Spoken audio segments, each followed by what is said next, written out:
How many knights is enough? I'm not sure, but I think this is enough. Yeah. So this is definitely one of my least played armies. I usually run them as like allies. I did at least in 8th edition, but now it's the whole knight thing. I'm not really sure how I'm going to use these guys.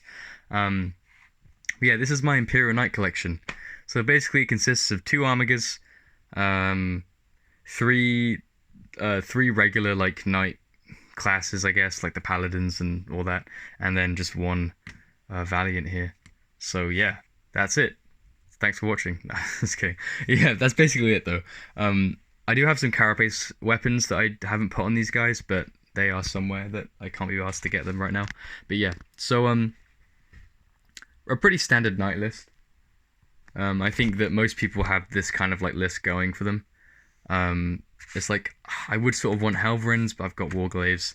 I would sort of want that other knight, but I've got a Valiant with the massive poon. Like this thing is interesting to say the least. But yeah, so knights, they're great, right? Not really. It always seems to me like the meta is determined by knights. Partly, it's like when you talk about your army, it's like, but how good are they against knights? That question always pops up. And I think most armies can deal with knights pretty well.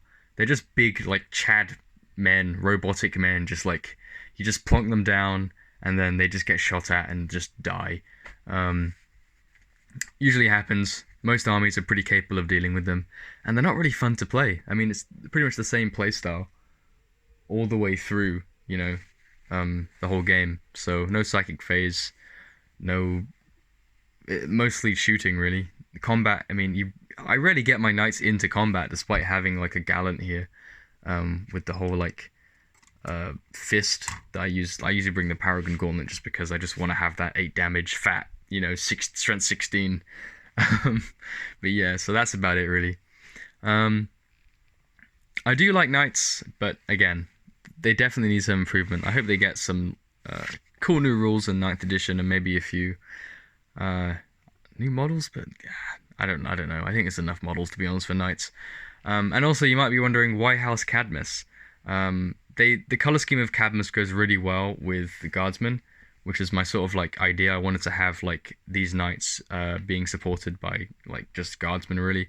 So I wanted the color schemes to sort of match, and I thought I could definitely paint like a Cadmus sort of Imperial Guard-esque color scheme on them. So that was the whole thought behind Cadmus. Is Cadmus one of the best houses? Probably not. It's not the strongest, but it fits the aesthetic of Guard, I think. So yeah, that's really about it. Just I wanted to show you guys my knights. If you have any thoughts about them, feel free to comment. But that's about it, really. Just Imperial Knights. They exist, and no one ever plays them anymore.